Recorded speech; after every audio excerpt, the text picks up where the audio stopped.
जन्माद्यस्य यतोऽन्वयादितरतश्चार्थेष्वभिज्ञस्वराट् तेने ब्रह्महृदाय आदिकवये मुह्यन्ति यत्सूरयः तेजो वारिमृदां यथा विनिमयो यत्र त्रिसर्गो मृषा धाम्नां स्वेन सदा निरस्तकुहकं सत्यं परं धीमहि सत्यं परं धीमहि। बोले सत्यनारायण भगवान की जय। जैसे कि आप सभी साथियों के बीच इस समय पर लाइव आने का एक ही उद्देश्य है कि सत्यम परम धीमहि, भगवान नारायण ही एकमात्र सत्य हैं और पूरा का पूरा जगत मिथ्या है। और ये जो गंगा मैया कल निनाद करती हुई बैरी, आप गंगा मैया का दर्शन कर रहे हैं। राजा सगर के 60,000 पुत्रों के उद्धार के लिए यहाँ पर राजा भगीरथ के तप पर माँ गंगा, माँ भागीरथी चल कर के आई और जो गंगा जी का आचमन करता है, गंगा जी का दर्शन करता है, उसके सारे के सारे पितृ, सारे के सारे पूर्वजों को मोक्ष की प्राप्ति होती है। ऐसे माँ गंगा जी के तट पर हम इस समय आए हुए हैं और माँ गंगा जी का दर्शन आप लोग कर रहे हैं। और यहाँ पर जो कर्म हो रहा है, जो कार्य हो रहा है, वो मैं आपको दिखाना चाहता हूँ। मुझे बहुत अच्छा लग रहा है कि यहाँ पर हमारे ब्राह्मण देवता जजमान के कल्याण के लिए, पितरों के मोक्ष के लिए यहाँ पर पिंडदान श्राद्ध कर्म कर रहे हैं। देखिए, श्राद्ध कर्म विधि विधान के साथ होना चाहिए।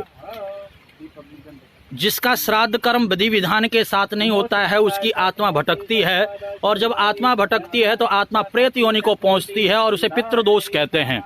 और प्रायः आजकल देखने को मिलता है कि कोई भी जल्दबाजी के कारण कह दो, या समय अभाव के कारण कह दो, या पैसा बचाने के कारण कह दो, कुछ भी कह दो, प्रेत कर्म, पितृ कर्म ये विधि विधान के साथ कोई नहीं करता है।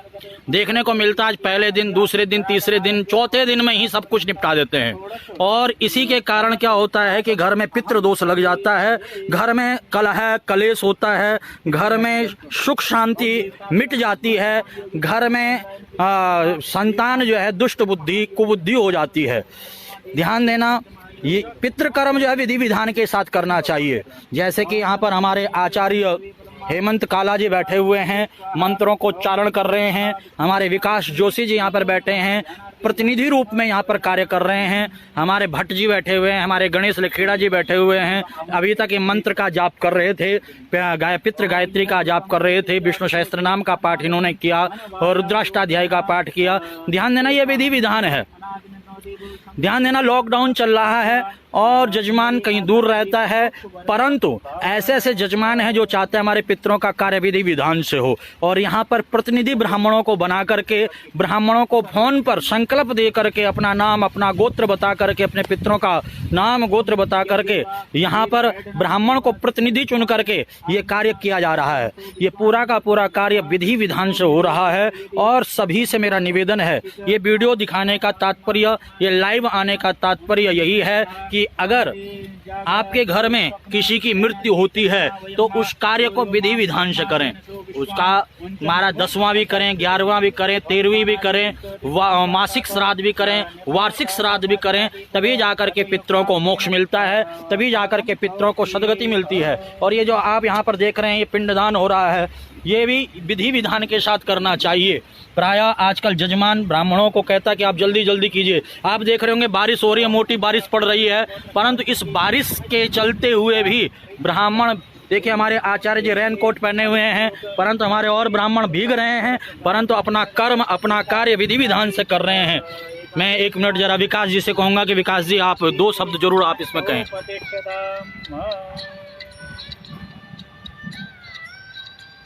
ये क्रिया है जो कि पितरों के निमित्त होती है। सभी को अपने पितरों के निमित्त ये क्रिया जरूर अनिवार्य रूप से करवानी चाहिए। और जिस प्रकार की आजकल देखने को मिलता है कि 3 दिन में, 4 दिन में लोग बाग जो है 13वीं तक का कार्यक्रम पूरा निपटा देते, तो कम से कम 10 से 11 दिन तो जो है होना चाहिए, है ना। 10-11 दिन का ये जो क्रिया है ये पूरी होनी चाहिए। उसके बाद जाकर के ही जो है मोक्ष की प्राप्ति पितरों को होती है। यजमान यहाँ नहीं है, यजमान के निमित्त हम लोग ये कार्य कर रहे हैं और उनके उत्तम लोक की प्राप्ति की कामना के लिए ये सब यहाँ पे चल रहा है कार्य। देखिए बहुत सुंदर हमारे जोशी जी ने बताया कि जजमान के न रहते हुए भी ये कार्य हो रहा है। हमारे आचार्य जी जो कि मंत्रों का उच्चारण कर, मैं चाहूँगा कि हमारे हेमंत काला जी भी 2 शब्द जरूर कहें ताकि आपको प्रेरणा मिल सके, लोगों को प्रेरणा मिल सके कि किस प्रकार से कर्म होता है और जरूरी है, क्यों है ये पितृ कर्म करना। आचार्य जी हमारे। ओम वसुदेव सुतं देवं कंस चाणूरमर्दनम देवकी परमानंदम कृष्णम वंदे जगत गुरु।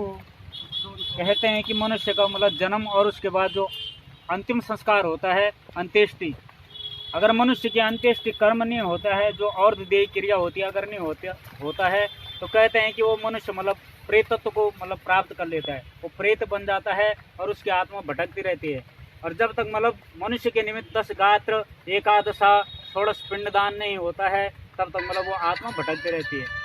तो इसलिए मतलब प्रत्येक मनुष्य को अगर हमारे परिवार में, हमारे कुटुंब में या कोई भी मतलब अगर खत्म होता है तो इसके निमित्त अवश्य मतलब 10 गात्र विधि करनी चाहिए, एकादश श्राद्ध करना चाहिए, जो पिंडदान का मतलब हमारे पुराणों में दिया गया है कि इससे मतलब पितरों की उन्नति के लिए। आज के टाइम में लोग क्या करते हैं कि हमारा पैसा खर्च होगा इस कारण से क्रिया ही नहीं करते हैं, 3 दिन में निपटा देते हैं, न लोगों को बुलाना न ब्राह्मणों को बुलाना, बस एक पिंड किया और उसी में सब कुछ कर देते हैं। क्योंकि ऐसा नहीं करना चाहिए, इससे मतलब आपने तो कर दिया लेकिन उसको गति नहीं मिलेगी और वो मतलब प्रेतत्व को प्राप्त हो जाएगा और उसका दोष भी आपके परिवार में बनेगा, जो आगे जाकर पितृदोष का कारक बनेगा। आप कितना भी सत्कर्म करोगे फिर भी आपको उसका फल नहीं मिलेगा। इसलिए हर मनुष्य को अपने पितरों के निमित्त ये क्रिया विधि विधान से करनी चाहिए, तभी जाकर के इसका फल है, तभी जाके भगवान आपके कार्यों को, आप कितनी भी मेहनत करेंगे तभी जाके भगवान भी उस फल को देते हैं। कहते हैं कि अगर हमारे पितृ प्रसन्न है, पितृ देवता प्रसन्न है, तो हम एक फूल भी अगर भगवान को चढ़ाते हैं भगवान प्रसन्न हो जाते हैं। अगर परिवार में पितृदोष है और पितृ हमारे से रुष्ट हैं, अगर पितृदोष लगा हुआ है, हम कितने तीर्थ यात्रा कर लें, कितना भगवान का पूजन कर लें, उस पूजन का हमें फल नहीं मिलता है। इसलिए हमें मतलब पितरों का पूजन सबसे पहले, कहते हैं कि पितरों से बड़ा कोई देवता नहीं है, तो सबसे पहले पितरों को संतुष्ट करना है, तभी जाकर आपके देवता प्रसन्न होंगे। ये हम भगवान से प्रार्थना करते हैं इस प्रकार की सद्बुद्धि सबको प्रदान करें और सब अपने पितरों के निमित्त कार्य करें, किसी के भी पितृ मतलब असदगति को प्राप्त ना हो, सबके पितरों को सदगति मिले। हरिओम तत्सत। देखिए बहुत सुंदर हमारे आचार्य जी ने बताया आपको कि पितृदोष से अगर बचना है, अच्छी संतान अगर चाहिए, घर में सुख समृद्धि अगर चाहिए, धन धान्य चाहिए, कारोबार में वृद्धि चाहिए, तो जो पितृ कर्म है वे विधि विधान के साथ करना चाहिए। देखिए कितनी ज़्यादा बारिश पड़ रही है और जजमान ने केवल संकल्प दे रखा है और हमारे आचार्य गण गंगा जी के किनारे बैठ कर के इस यज्ञ को कर रहे हैं। जैसे कि शास्त्रों में वर्णन मिलता है कि एक बड़ा तेजस्वी राजा था जो वन में जा रहा था, उसको भूख प्यास लगी तो उसने गंगा जी के किनारे बैठ करके गंगा जल पिया, एक वट वृक्ष के नीचे बैठ गया और वहीं पर एक प्रेत योनि में पहुंचा हुआ राजा, जो कि पिछले जन्म में राजा था, प्रेत योनि में पहुंचा हुआ था, परंतु जैसे ही उस राजा को देखा तो प्रेत योनि से मुक्त होकर के दिव्य रूप धारण किया, बताया कि मैं भी राजा था परंतु मेरा कोई भी पिंडदान श्राद्ध कर्म नियम से नहीं हुआ जिससे मैं प्रेत योनि में पहुंच गया, परंतु आपके संपर्क में आने से मैं प्रेत योनि से मुक्त तो हो गया, परंतु मुझे मोक्ष तभी मिलेगा जब मेरा ये जो पिंडदान श्राद्ध कर्म विधि विधान से होगा।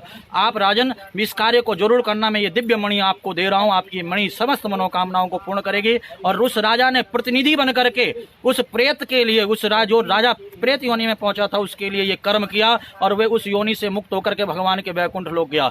ध्यान देना, आज जो ये परंपरा चल रही है कि पहले दिन, दूसरे दिन, तीसरे दिन, चौथे दिन सब कुछ निपटा देते हैं, इस परंपरा को छोड़ना होगा और हमें विधि विधान के साथ 10वां, 11वां, 13वीं मासिक और वार्षिक करना होगा, तभी जाकर के हमारे घर में सुख आएगी, समृद्धि आएगी, हमारे पितरों को मोक्ष मिलेगा और हमारा पितृदोष का निवारण होगा। लोग बड़े परेशान है, पितृदोष लग गया। पितृदोष क्यों लग रहा है? क्योंकि पितरों का जो है सदगति नहीं मिल रही है, पितरों को मोक्ष नहीं मिल रहा है। और वो क्यों नहीं मिल रहा है? क्योंकि पितरों को भूल रहे हैं। अभी श्राद्ध आने वाले हैं, लोग जो है खा रहे हैं, पी रहे हैं जो है, परंतु पितरों के लिए जो है श्राद्ध कर्म नहीं कर रहे हैं। श्राद्ध कर्म नियम से करना चाहिए, पितृ कर्म नियम से करना चाहिए। माँ गंगा से मैं प्रार्थना करता हूँ कि माँ गंगा आप सबके, हम सबके पितरों को मोक्ष दे, सदगति दे। बोल गंगे मैया की जय, बोले लक्ष्मी नारायण भगवान की जय। देखिए इस वीडियो को अधिक से अधिक शेयर करें ताकि औरों को भी पता चले कि पितृ कर्म किस प्रकार से करना चाहिए। आप सभी को राधे राधे।